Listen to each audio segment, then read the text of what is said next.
Жумуштан кечиккендигим үчүн мага тартиптик жаза катары сөгүш берип койду. Эми менин жумушума зыяны тийбейби? Канча убакытта жоюлат же жойдуруш үчүн кандай аракет кылсам болот? Түшүнүктүү. Тартиптик жаза алган адам мындай сиздин жумушуңузга албетте таасирин тийгизбей койбойт. Себеби дегенде тартиптик жазасы бар кызматкер ал мындай өзүнүн кызмат ордунан жогорулабайт. Демек сизге таасир тийгизет деп айтса болот. Мындан сырткары алкыштар жарыяламай калуу дагы коркунучу. Ошондуктан сиз эгерде тартиптик жаза колдонулган болсо, анда бул жаза демек 1 жыл бою жарактуу болот. 1 жыл бою бул демек тартиптик жаза сиз менен болот. Эгерде ошол жылдын ичинде дагы кайрадан тартиптик жаза колдонулган болсо, демек сизге анда сөгүштөн чоңураак ошол эмгек кодексине ылайык, эгерде мамлекеттик кызматкер болсоңуз, мамлекеттик жана муниципалдык кызмат жөнүндө мыйзамга ылайык мындай андан жогору турган тартиптик чара колдонулат.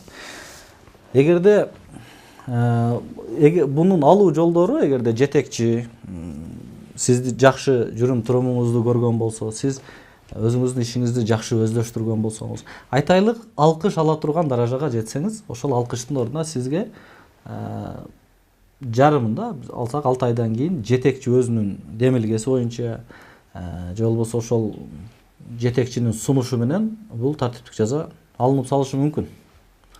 Ошондуктан сөзсүз түрдө мындай ар бир кызматкер өзүнүн жакшы жагын көрсөтүп, андай тартиптик чараларды алдырганга мүмкүнчүлүк көрсөтүлгөн мыйзамда.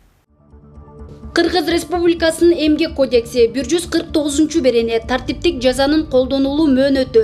Тартиптик жаза ал колдонулгандан кийин 1 жыл бою жарактуу болот. Эгерде ошол мөөнөттүн ичинде кызматкерге жаңы тартиптик жаза берилбесе, ал тартиптик жаза берилген эмес деп эсептелинет. Тартиптик жаза колдонгон иш берүүчү аны 1 жыл өткөнгө чейин өзүнүн демилгеси боюнча, кызматкердин өтүнүчү боюнча, кызматкерлердин өкүлчүлүктүү органынын же кызматкердин түздөн-түз жетекчисинин расмий өтмөсү боюнча алып салууга укуктуу.